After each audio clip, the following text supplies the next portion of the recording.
नमस्कार, स्वागत आहे तुमचे आपल्या खोल चर्चा या चॅनलवर। आज पुन्हा एकदा एक नवीन माहिती घेऊन तुमच्यासाठी सज्ज झालो आहोत।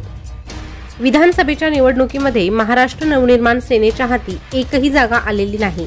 मनसेच्या स्थापनेपासून पहिल्यांदाच असं घडलं आहे की त्यांचा एकही आमदार विधानसभेमध्ये नसणार। या पराभवानंतर राज ठाकरेंनी अवघ्या 3 शब्दांचं अविश्वसनीय तुर्तास एवढंच अशी पोस्ट केली होती। यानंतर राज ठाकरेंनी आज पराभूत आमदारांबरोबर पराभवाच्या कारणांची माहिती घेण्यासाठी चर्चा करण्यासाठी बैठक देखील बोलावली होती। या बैठकीमध्ये भारतीय जनता पार्टी बरोबरची जवळीक घातक ठरल्याचं मत पराभूत उमेदवारांनी नोंदविल्याची माहिती समोर येत आहे।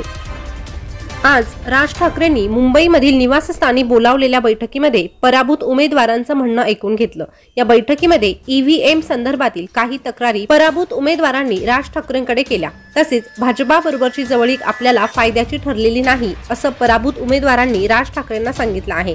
राज ठाकरेंनी मुंबई आणि उपनगरांमधून एकूण 42 उमेदवार उभे केले होते, मात्र एकही उमेदवार जिंकून आला नाही। इतकेच काय तर स्वतः राज ठाकरेंचे पुत्र अमित ठाकरे हे सुद्धा दादर माहीम मतदारसंघातून 3ऱ्या स्थानी राहत पराभूत झाले। पक्षाचा एकही आमदार निवडून आलेला नाही। सभांना गर्दी होती तरीही असं का घडलं हा प्रश्न अनेकांना पडलेला आहे, तर जाणून घेऊया त्या संदर्भात।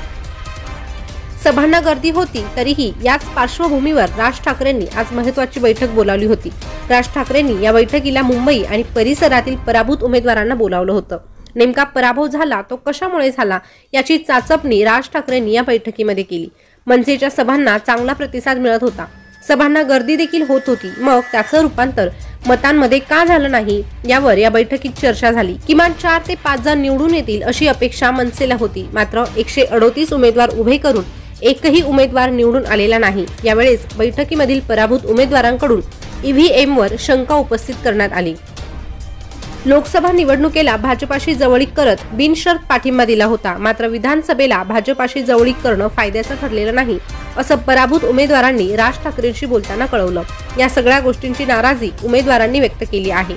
या बैठकीमध्ये राज ठाकरेंनी कोणतंही मार्गदर्शन केलेलं नाही, त्यांनी केवळ पराभूत उमेदवारांना काय वाटतं हे जाणून घेतलं। आता राज ठाकरे यानंतर काय बोलणार, प्रसार माध्यमांशी संवाद साधणार का हे देखील अजून गुलदस्त्यातच आहे। त्यामुळे याविषयी तुमच्या काय प्रतिक्रिया आहे, तुम्हाला काय वाटतं हे कमेंट करून नक्की कळवा आणि अशीच नवनवीन माहिती जाणून घेण्यासाठी आपल्या खोल चर्चा चॅनलला सबस्क्राइब करा।